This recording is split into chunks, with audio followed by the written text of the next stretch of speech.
زما د ایمان او د عقیدې ډېرو معززو حاضرینو او مسلمانانو ورونو، زمونږ دین کې دوه څیزونه ډېر ضروري دي. یو عبادت دي او دویم د عبادت خانې، د عبادت ځایونه.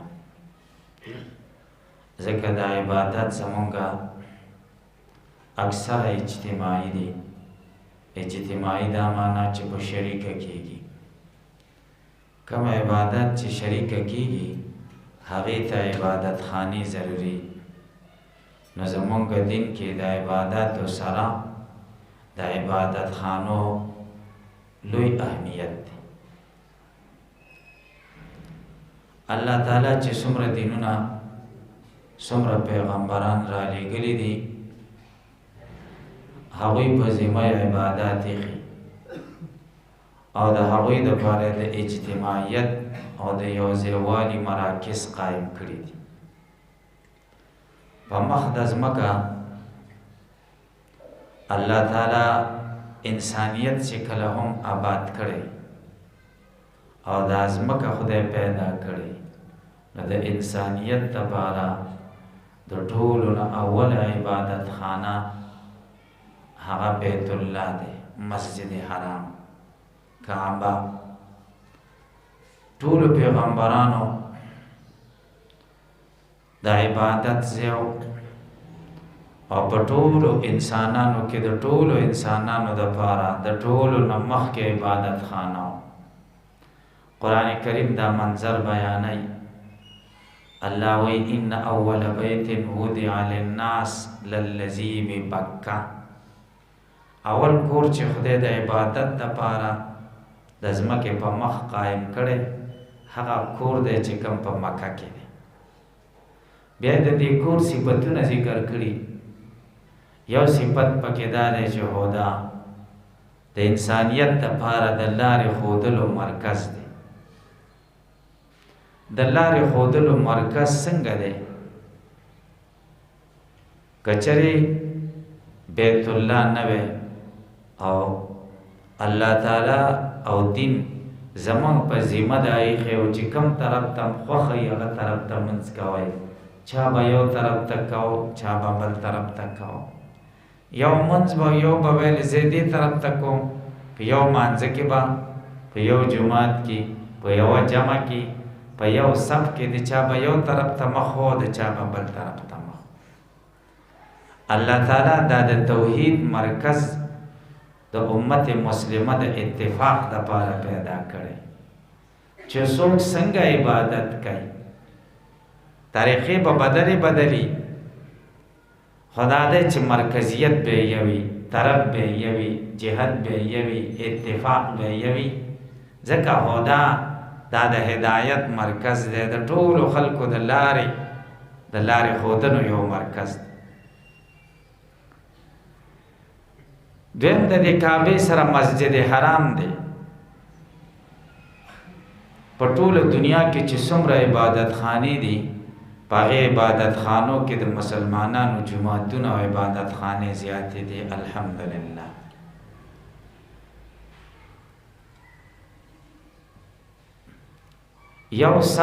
یو کروڑ او 55 لکه عبادت خانې 30 کاله مخکې چې کومه شمېره شوې وه او په دې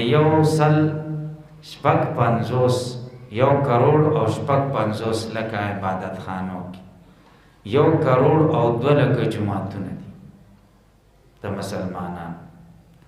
دا هغه شمېره ده چې 30 کاله مخکې شوې ده او د اسلام دشمنانو کړې ده، کافرانو. او زمونږ یقین دی چې جوماتونه پکې کم یاد کړي دي او یاد کړي دي هغه جوماتونه یاد کړي چې ښارونو کې دي او په عامو لارو کې دي او سرکاري مساجد دي. او مسلمان خو چې د غر په څنډه کې کور جوړوي نو ورسره جومات دي، هغه مساجد یې پکې نه دي شمېرلي. یقینا چې شمېره د جوماتونو به د دې نه زیات دی. نو دا دومره عبادت خانې چې د مسلمانانو دي موجوده دور کې په ټولو کې بهترین عبادت خانه پټولو کې بهترین د عبادت مرکز مسجد حرام دی. دو لحاظ سره، ظاهری لحاظ سره هم او باطنی لحاظ سره هم. ظاهری لحاظ سره خو ځکه چې دومره ښکلا او ښایست چې مسجد حرام ته آبادی ته خدای ورکړی دا د بلې آبادی نشته. دنیا کې یوه آبادي داسې نشته چې دومره ښایسته وي لکه مسجد حرام، او دومره سکون پکې او دومره آرام پکې او دومره راحت څیزونه پکې او پر سکونه د عبادت ځایونه پکې. څوک کم ځای کې ودرېږي، څنګه ودرېږي، دا خو ظاهري هغه برکات شو. باطنی برکاتو کوم د ټولو نه مخکې دی، د دې نه مخکې نشته. هغه دا دی چې حدیث شریف کې دی رسول الله صلی الله علیه وسلم فرمایلی دی مسجد حرام کې یو منځ په 1,00,000 منځونو عمره ثواب لري. 1,00,000 نو ډېر برکات دی پکې. نو که ظاهري صورت او شکل ته وګورو د مسجد حرام نه بهترین عبادت خانه، بهترین جمعات په مخ د دنیا کې نشته.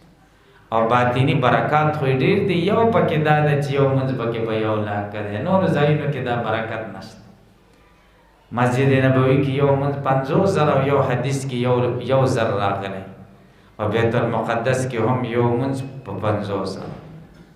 د دې نه علاوه نور ټولو جماعتونو کې چې څومره دي یو منځ په 20 او یو حدیث کې 25 درجې راغلي، ټول یو شان. نو دا الله تعالی د مسلمان د عبادت لپاره د عبادت خانه سوچ او اهمیت ذکر کړی دی او پیدا کړی. دویم نمبر په مخ د ځمکه چې څومره عبادت خانې دي او مساجد دي او جماعتونه دي د مسلمانانو، په ټولو کې دویم نمبر مسجد نبوي شریف دی د رسول الله صلی الله علیه وسلم جماعت. ظاهر په اعتبار سره هم او د باطن په اعتبار سره هم. ظاهر په اعتبار سره داسې ښکلی جماعت دنیا کې بل ځای کې نشته، او نه د یهودیانو، د نصاراو، د هندوانو، د سیکانو چې څومره عبادت خانې دي، داسې ښکلی عبادت خانه بل ځای کې نشته. ګرجي د یهود او د نصاراو معبدونه، درمسالونه د هندوانو چې په مخه تیرېږي نو الټی به درسي، هغه عبادت خانې د هغوی دي چې دننه ورننوځي بس خرافات دي پکې، خرافات. او په هغې کې عبادتونه نه وي، بس یوه ورځ منتخبي او خلک راجمي ډولکي پکې ووهي، بس دا د هغوی عبادت شي. د صدر کې یو ګرجه ده، تقریبا 9 کاله مخکې زه وردننه شوی وم، مونږ هلته سبق ویلی. نو هغه وخت کې ازادي وه، دومره پابندي نه وه. مونږ طالبانو مازدیګر کې ورلو، چې کومې مشر و هغه را سره میلاو شو. نو مونږ چې کوم ځای کې اوسېدلو زموږ د کمرې شاته وه، اتوار ورځ به چې شوه به دا ډولکي به پکې شروع شو، او دا ودونه چې کوم ښځه به واده کېده او سړي واده به دا برال او پادري به بلاس ایښی او په سر، بس دا د هغې عبادت، نور پکې هېڅ هم نه. د عیسی علیه السلام او د بیبي مریم تصویر پکې و. دا بیبي مریم او د عیسی هغه وخت کې تصویرونه چارته و. نو دا خرافات ته د ځان نه سړي به پکې زړه تنګ شي، زړه به دې پکې خفه شي، روحي تسکین او خوشحالي پکې نه میلاوي. او مسجد نبوي شریف زمونږ د رسول الله صلی الله علیه وسلم جماعت، قسم دی چې سړی ورننوځي لکه جنت ته چې ورننوځي. د مسجد نبوي په دروازې چې خپه ورکېږي دا د یقین شي چې جنت ته راننوتم، بس جنت دی. او که جنت نه نو د جنت خوا خو نه کړه، ځکه ریاض الجنت خو یقیني جنت دی، او دا د جنت سره نږدې ځای دی، لږه فاصله کې جنت ته سړی بالکل ورنږدې شي. نو داسې حسن او ښکلا او داسې خدمت چې د حرمین شریفین او د مسجد نبوي کېږي، سړی حیران شي. چې الله تعالی څومره عظمت او عزت ورکړي.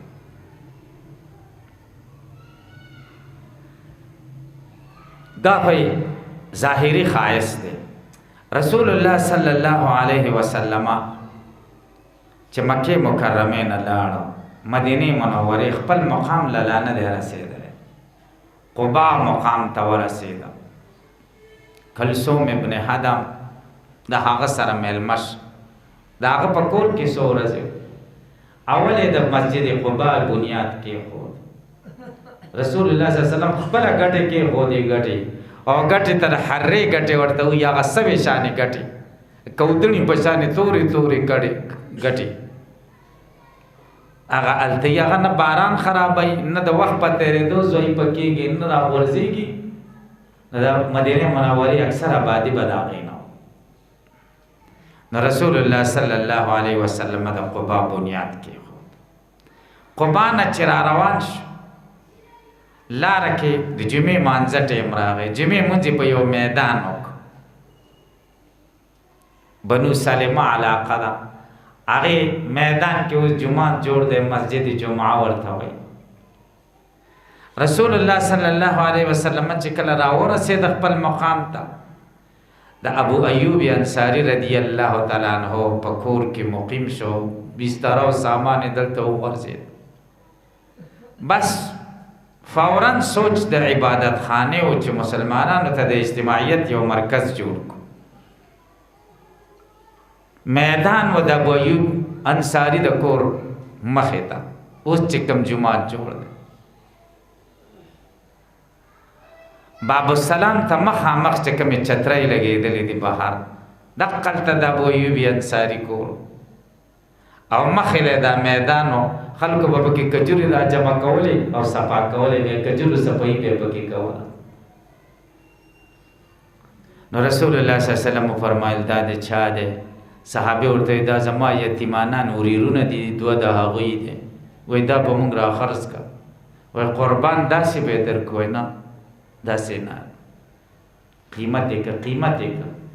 رسول الله صلی الله علیه وسلم ابو بکر صدیق ته ویلې ابو بکر د دې پیسې ورکړه. د مسجد نبوي شریف د ځمکې پیسې ابو بکر صدیق خلاصې کړې. رسول الله صلی الله علیه وسلم دا هم ویل شي چې لکه لګې لګې راوړئ چې ټول پکې شریک شي، خو نبی کریم صلی الله علیه وسلم ته ابو بکر د ټولو نه وړاندې و، ځکه دین کې د ټولو نه قرباني زیاته وه. دا اعزاز او دا برکت او دا ثواب رسول الله غوښتل د زړه نه چې د ابو بکر ته به نصیب شي. جماعت کې به کار کاو، ګټې به راوړلې، خښتې به جوړولې، هغه به راوړي. رسول الله به خپله هم راوړي او صحابه ورته قربان مونږ څه دپاره ته مه کوه. نبي کریم صلی الله علیه وسلم ورته نه، زه خو تاسو نه ثواب کې څه کم نه یم، زما هم ثواب ته ضرورت دی او د خدای رضا ته. په دې صحابو کې یو عمار ابن یاسر رضی الله تعالی عنہ، صحابه بدرې درې او څلور خښتې راوړي او دته به پنځه او شپږ اچولې او په دې سر باندې په دې ویښتو یې خاورې پرتې وي. نبی کریم صلی الله علیه وسلم ولیده، فقیر صحابي وایي هېڅوک یې نه و، دین دپاره ډېرې قربانۍ ورکړې وې. مور یې په مکه مکرمه کې ابوجهل شهیده کړې وه، پلار یې شهید شوی و. وینه اول شهید په اسلام کې د عمار ابن یاسر د خاندان. رسول الله صلی الله علیه وسلم ځان له رانږدې کړ، دا سر یې ورته وڅانډه، ویښتانو نه خاورې لرې کړې او ورته ویې فرمایل بؤس ابن سمیه تقتلک فئة باغیه. افسوس دی د سمیه بچیه، مور یې سمیه نومېده، یوه ډله به تا وجني چې هغوی به د خلیفه او د امیر نه بغاوت کړی. نو صحابه او نبی علیہ السلام به شریک کار کاو. دا جماعت جوړ شو، دیوالونه اوچت شو، پاسې پرې کجورو دا څانګې واچولې چې سوری شي نور ترې نه راغورځېږي. 50 غزه پلن و او 60 غزه اوږد و دا جومات. باران به چې وشو نو باران به ترې راسسېده، لاندې څه نه و، په خاورو به یې مونځ کوو، خورېدلو څه نه و. کله به یو پوزې و، پوزې نبي کریم صلی الله علیه وسلم به پرې ودرېده، حسیر. نبی علیه السلام به سجده کوله چې سر به راوچت کړه، دا ځای به یې په خټو و. داسې ساده جومات. چا به لاس ور اوچت کړه نو لاس ور رسېده دې څانګو ته. د اسلام رڼا د دې جومات نه خوره شو. کسرا او روم د دې جومات نه فتح شو. د رسول الله صلی الله علیه وسلم زمانه کې 10 لک مربع میل ځمکه د دې ځای نه فتح شو. د عمر رضی الله عنه زمانه کې 2,53,000 مربع میل ځمکه د دې ځای نه فتح شو. د عثمان رضی الله عنه زمانه کې 12 لک مربع میل ځمکه د دې ځای نه فتح شو. عراق، ایران، مرکزی ایشیا، تاشکند، سمرقند، بخارا، کابل، پیښور، دې ټولو ځایونو ته اسلام راورسېده د دې جومات. ځکه دې جومات کې به لشکرکشي کېده، لشکر سازي به دې جومات کې کېده، دې جومات کې به تدبیر جوړېده چې کله به سریه د غازیانو لګېدل دې جومات نه به لېږل کېده. د علم او د عرفان مرکز دا جومات. کله چې عثمان رضی الله تعالی عنہ خلیفه شو د اسلام دایره ډیره وسیع شو، ډیره جغرافیه او ځمکه ورسره شو. تقریبا دومره ځمکه ورسره شو لکه اوس چې 40 اسلامي ملکونه دي، ټول افریقا او 2 ایشیا دا د مسلمانانو حاکمیت د لاندې راغله. دو غټ طاقتونه ختم شو، یو ته به کسرا ویلی او بل ته قیصر ویلی، فارس او روم، دا دو ختم شو. نو د لرې ځای خو متمدن ترقي یافته خلک و، ښې آبادیانې وي، او د مدینې خو ساده د ګټانو آبادي وه. نو عثمان رضی الله تعالی عنہ خپله ذاتي مالدار او پیسې ورسره، او داسې پیسې وې چې قبولې شوې پیسې وې. عثمان رضی الله تعالی عنہ اراده وکړه چې دا جومات جوړ کړو. د جومات دپاره خوا کې کورونه واخیسته، هغه یې جومات کې داخل کړه. او یو صحابه خپه و چې هغه زړه ساده نقشه ښه ده د رسول الله صلی الله علیه وسلم د وخت. هغه دی نه، اوس کورونه هم ښایسته ښایسته شو، نو جومات به هم ښایسته کړو. نو نجاران یې راوغوښتل، ترکاڼان، په هغوی بیا کار کاو، خو لورې د احد سره بیا پې کار کاو، ډېره فاصله کې. چې دلته درز دروز کوئ نو مسجد نبوي کې د روضې سره خوا کې درز دروز صحیح نه دی، جایز نه دی، دا بې ادبي ده. درز دروز به لرې کوئ. دروازه به جوړه شو، بیا به کړکۍ به جوړه شو، بیا به راوړه دلته بیا ولګول. قیمتي ستنې پکې ولګولې او د هغې په سر او په بیخ کې د سرو زرو اوبه ورکړي. ډېره خرچه یې پې وکړه. ده ورته زه ذاتي خرچه کوم، د بیت المال 1 روپۍ هم پې نه لګوم. قیمتي جومات یې جوړ کړو، بهترین، چې زرګونه خلک پکې ځایېدل. د عثمان رضی الله تعالی عنہ ډېر عظیم شان شخصیت او ډېرې کارنامې کړي دي. نو د جومات کله چې دې شهید کېده، باغیانو به د کور محاصره کړی و. ده ورته وویل چې ګورئ، تاسو دا حدیث نه دی اورېدلی چې رسول الله صلی الله علیه وسلم فرمایلی دي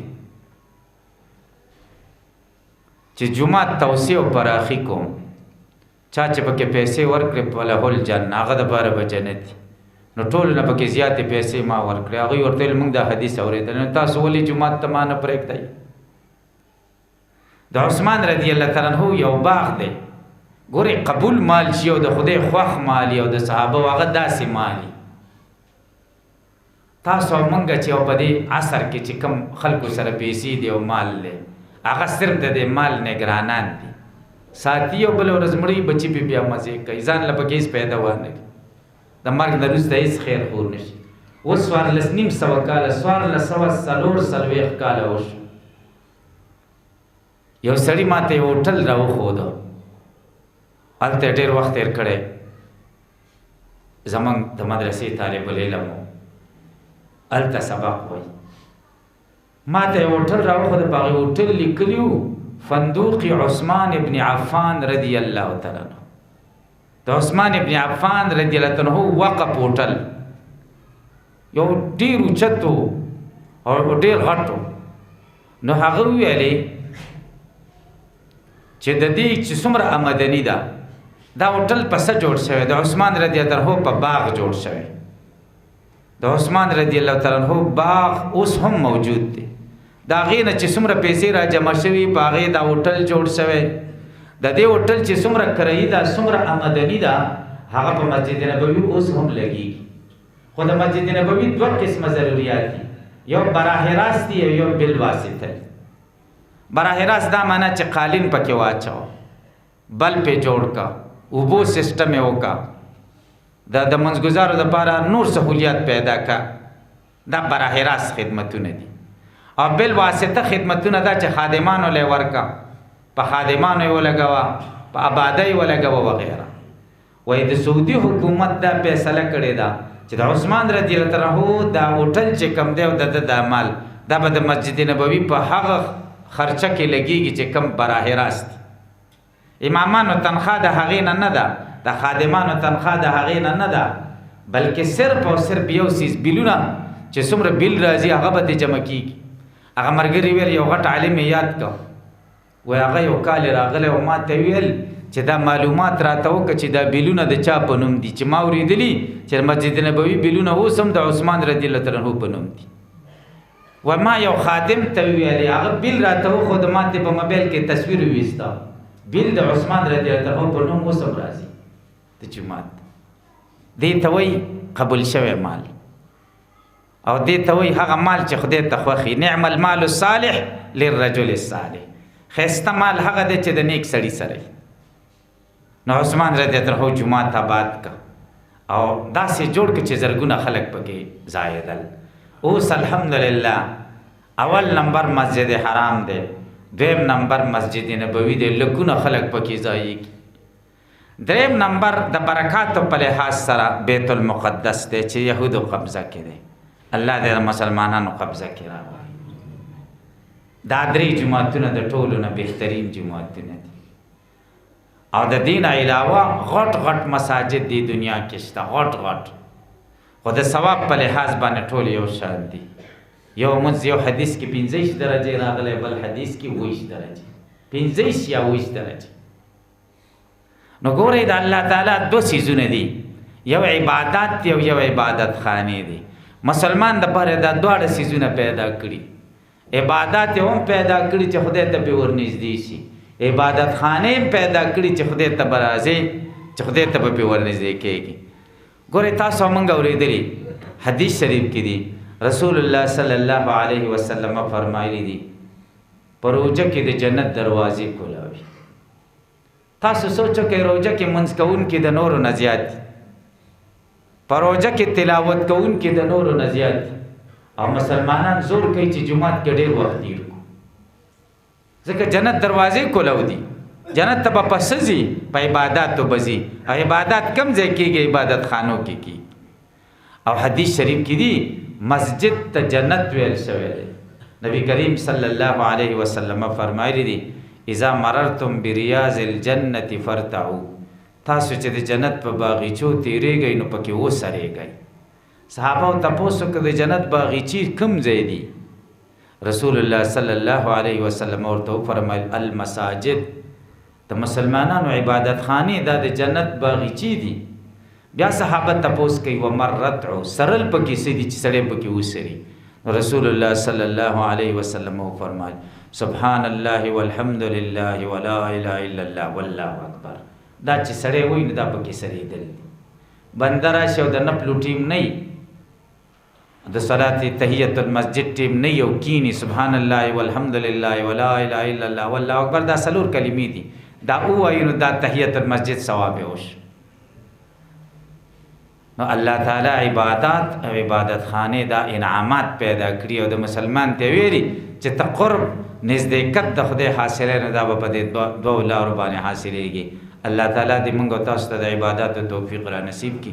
درود شریف اللهم صل علی